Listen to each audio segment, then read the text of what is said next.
You know, sometimes I like to just sit around and think about the past, the present, and the future.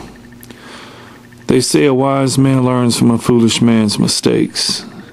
Seems that I've made my own share of mistakes, and I hope to God I've learned from a lot of them that I've made. But what I do know is I can make a difference in the future. I used to look up to a lot of those elders that helped look out for me, the OGs, the teachers, and set forth. Now that I look back, I see I'm at their age that they were when they were teaching me, and I realize it's my turn to pick up the baton. So at this point, I'm going to see what kind of wisdom God gives me, and hopefully many will listen to the words that come out of my mouth. Okay, let's get it started. The down music. The right track. Beat. It's the Urban Next Show.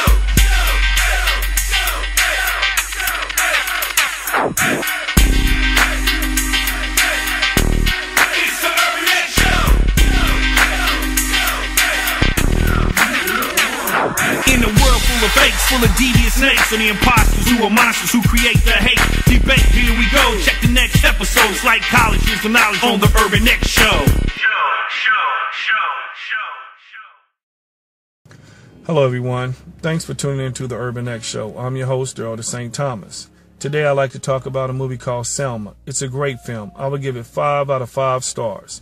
The movie is actually about Martin Luther King, the struggles and everything that he went through, and the struggles that the people who along with him had to go through as well. And just as you're always trying to get something up and going, there's always a hater. So it wasn't just some of the white people that he was dealing with some problems with, but it was some blacks as well. Sometimes when you're out there in the world and you're trying to do something and somebody else is trying to do the same thing, and if you tend to get a little bit more attention than them, then they start hating. They start trying to destroy the things that you have. But in some kind of way, God tends to open their eyes and show the light, or put the right vision in the right person's eyes to open up their eyes. King went through a lot. It wasn't an easy task for him, what he had to go through. From being locked up to being hit in the head with a piece of a brick. King was a great role model to all mankind, and I thank God that he was born. But back to Selma, one thing that I like about the movie is it showed that when he made a call out for people to join, it wasn't just black people marching in that march. It was a lot of white people coming from all over the country to walk and protest after seeing the first time these people were trying to march from Birmingham, Alabama to Montgomery, Alabama. These people were really just walking peacefully and got beat down. And when the world saw it, a lot of people came to the rescue. So don't say all white people are bad, because that's false. Because all black people ain't good and all black people ain't bad. One thing I've learned growing up, I'm a military brat. I grew up all over the world, from overseas to the United States. One thing I know is that people are people no matter where you go. You've got good ones, you got bad ones. And also, I'm so sick and tired of hearing people talk about blacks kill more in their race than any other race. Yeah, that's true. But it's true to all races. White people kill more whites in their race than anybody else killing whites. Asians, Hispanic, it's the same song. Maybe blacks kill more blacks than other races, but all races kill more within their race than anybody else attacking that race. But back to the subject. As people, we need to come together.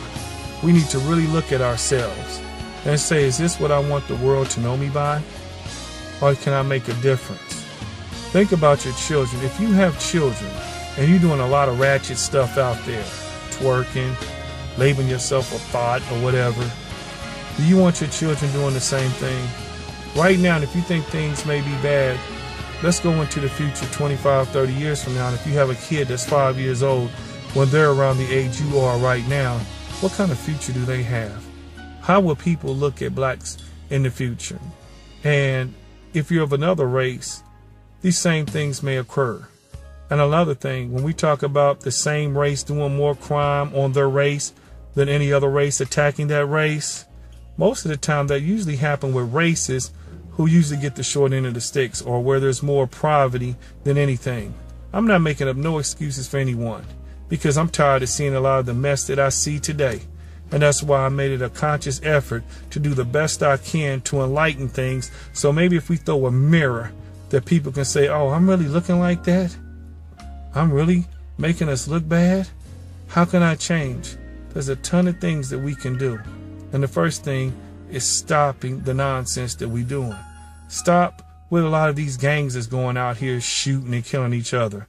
You know, when you become an adult, you need to stop doing childish things, having childish ways. There's some things I expect the youth to do because they still have to find themselves. But when you're an adult and you're encouraging this stuff, you're pathetic. You need to grow up and stop the things you're doing and change. Life ain't about singing and dancing, acting a fool, and always being up in somebody's business. Look at the top Hollywood house shows, the housewives, and behind this and that. If there's no garbage in the show, it doesn't get any ratings. So what are you doing? Getting paid to sell out to make your people look bad? Really, that's sad. Blood money. Because all we do, every time we take 10 steps forward, you're pulling us back 100 feet back. So let's think about the things that we're doing and make a change. I'm Daryl Thomas. I'll holler at you later. 1.